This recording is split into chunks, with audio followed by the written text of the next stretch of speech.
Welcome to Odia tutor classes. षष्ठ श्रेणी पिला माने तम प्रथम पद्य है जन्मभूमि। आज आमे एई जन्मभूमि पद्यर समस्त प्रश्न ता सह उत्तर मध्य करिबा। अति सरल एवं सहज भाषा सबू क्वेश्चन आंसर मु कर देछि। लास्ट जाए भिडियोटी को देख पिले जो मैंने चैनल रे नुआ अछ चैनल को सब्सक्राइब कर दे था। आग को तुम सबू subject chapter wise question answer एई चैनल रे तमे पाई जिवो। मु बुझीबारी करे रही निम्नलिखित प्रश्न गुड़िकर ठीक उत्तर पाखरी तारा चिन्ह दियो। क्वेश्चन नंबर 1 मुंड शब्द पाई कवितारे क्यों शब्द व्यवहार करा जाइछि? मस्तक। ठीक उत्तर पाखरी आमे एमिति तारका चिन्ह तैयारी करिबा। क्वेश्चन नंबर 2 जन्मभूमि कवितारे मुख्यतः हिमालयर वर्णना करा जाइछि, वीररमणी कथा कहा जाइछि, भारत मातार जशगान करा जाइछि, महासागर विषय रे धारणा दिया जाइछि। आंसर हेब ऑप्शन सी भारत मातार जशगान करा जाइछि। खरे रही देख उक्त उत्तर गुड़िक कहीं बाछिल ताहार कारण तुम सांग मानक सह आलोचना कर। क्वेश्चन नंबर 1 रे आम आंसर हेतिला मस्तक। मस्तक उत्तर बाछिबार कारण हैला मुंड पाई कवितारे मस्तक शब्द व्यवहार करा जाइछि। क्वेश्चन नंबर 2 रे जन्मभूमि कवितारे मुख्यतः भारत मातार जशगान करा जाइतिबारु एई आंसर टी ठीक हैला। नेक्स्ट ला मिलीमिशी जोड़िबा। कवितारे केतेक शब्द तार भावार्थ निम्नरे लिखा जाइछि। दलरे आलोचना करी प्रत्येक शब्द सह खाप खाउतबा भावार्थ गुड़िकु गार टाणी जोड़। प्रथम रही हिमालय। हिमालय हेब भारतर उत्तर सीमारी व्यापी रहितिबा पर्वतमाला।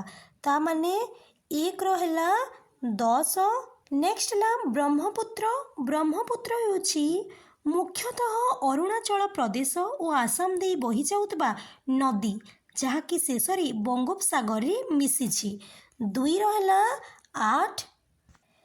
नेक्स्ट 3 रहिला द्रोण जी के हेले कौरव और पांडवंक गुरु माने 3 रहिला 7।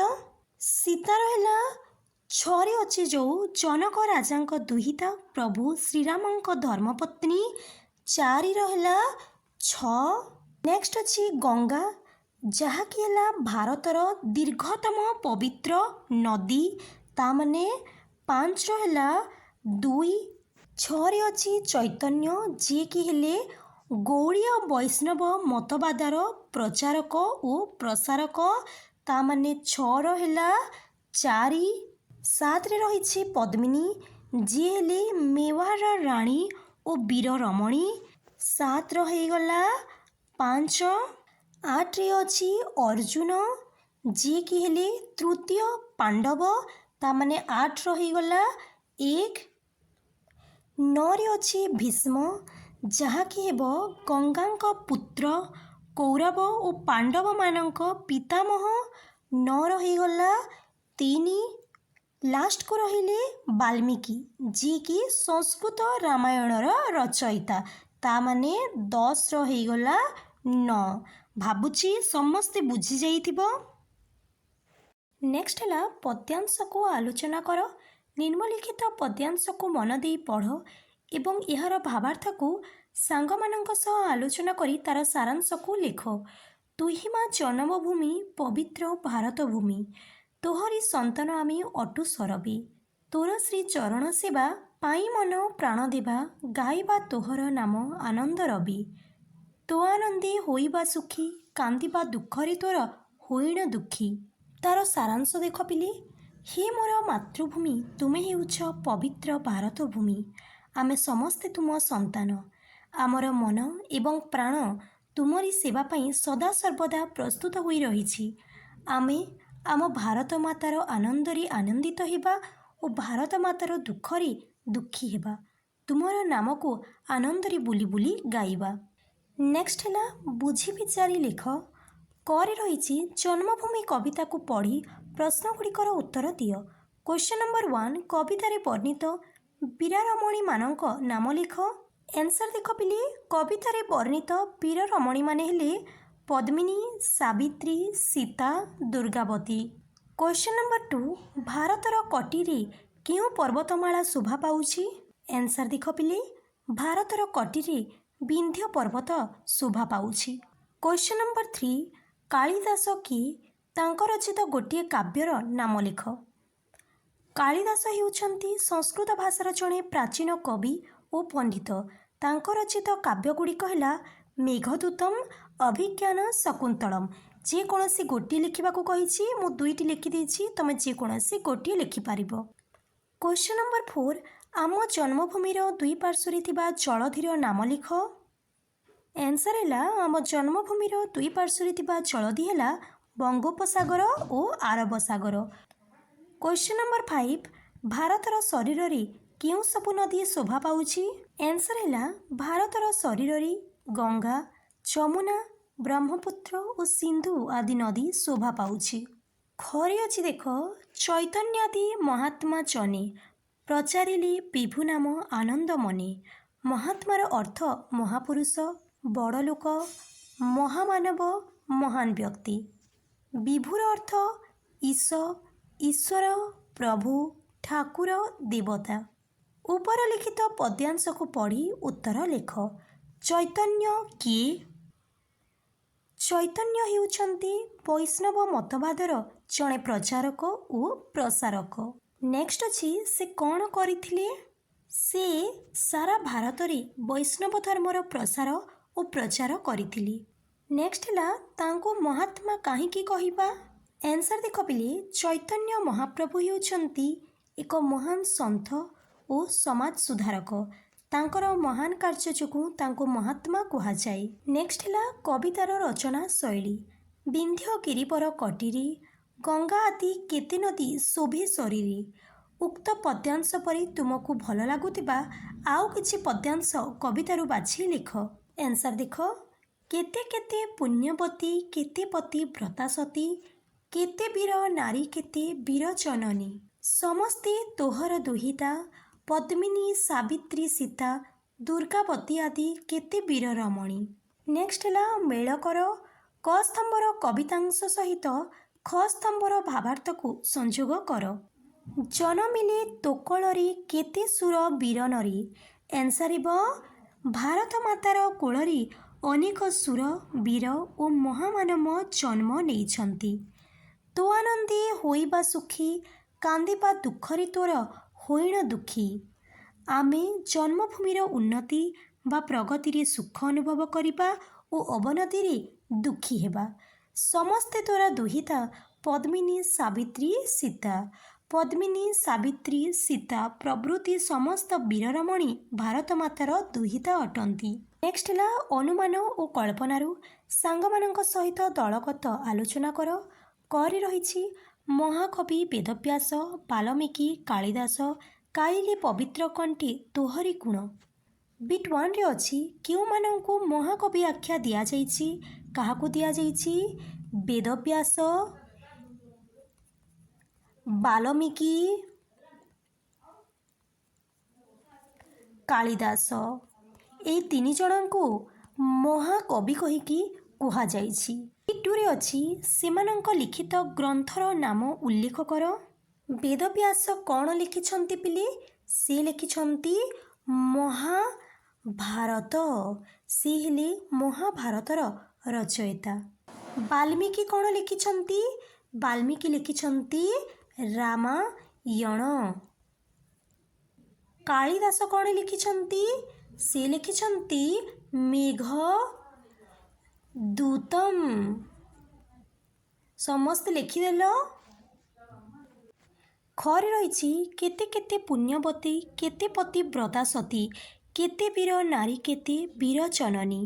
ଏହି କବିତାଂଶରେ ବୀର ନାରୀ ବୋଲି କାହାକୁ ଓ କାହିଁକି କୁହାଯାଇଛି? ଆନ୍ସର୍ ଦେଖ, ଏହି କବିତାରେ ସତୀ, ପଦ୍ମିନୀ, ସାବିତ୍ରୀ, ଦୁର୍ଗାବତୀ, ସୀତାଙ୍କ ପରି ନାରୀମାନଙ୍କୁ ବୀର ନାରୀ ବୋଲି କୁହାଯାଇଛି। କାରଣ ସେମାନେ ନିଜ ନିଜର ସତୀତ୍ୱ, ପତିବ୍ରତା, ବୀରତ୍ୱ ଓ ସାହସିକତା ପାଇଁ ଅମର ହୋଇ ରହିଛନ୍ତି। ନେକ୍ସଟ ହେଲା ଶବ୍ଦର ଭିନ୍ନ ଭିନ୍ନ ରୂପ। ଯେପରି ଚରଣର ଭିନ୍ନ ରୂପ ହେଲା ପଦ, ପାଦ, ପୟର, ସେପରି ନଦୀର କ'ଣ ହେବ ପିଲେ? ନଦୀକୁ ଆମେ ଲେଖିପାରିବା ତଟିନୀ। ଆଉ କ'ଣ ଲେଖିପାରିବା? ନଈ ମଧ୍ୟ ଆମେ କହୁଛେ, ତା ସହ ସରିତା ମଧ୍ୟ ଆମେ ତାକୁ କହିପାରିବା। ଆଉ ଗୋଟିଏ ଲେଖିଦିଅ ତରଙ୍ଗିଣୀ। ତରଙ୍ଗିଣୀ। ନେକ୍ସଟ ହେଲା ଭୂମି। ଭୂମିକୁ ଆମେ କ'ଣ କହିପାରିବା? ଧରଣୀ, ଧରା, ଧରିତ୍ରୀ। ଜନନୀକୁ କ'ଣ କହିବା? ମାତା, ମା, ଜନ୍ମଦାତ୍ରୀ। ଲାଷ୍ଟକୁ ରହିଲା ଦୁହିତା। ଦୁହିତାକୁ କ'ଣ କହିବା? କନ୍ୟା, ସୁତା, ବନିତା, ତନୟା। ଘରେ ରହିଛି କବିତାରେ ବ୍ୟବହୃତ ଗିରିବର ଶବ୍ଦରେ ବର ଅର୍ଥ ଶ୍ରେଷ୍ଠ। ଏହି ଅର୍ଥକୁ ଦୃଷ୍ଟିରେ ରଖ ଓ ଶବ୍ଦ ଶେଷରେ ବର ଲଗାଇ ନୂତନ ଶବ୍ଦ ଗଠନ କର। ବର ଲଗେଇକି ଆମେ ଲେଖିପାରିବା ଗୁରୁ ବର, ନର ବର, ନଟବର, ସୁରବର, ବୀରବର,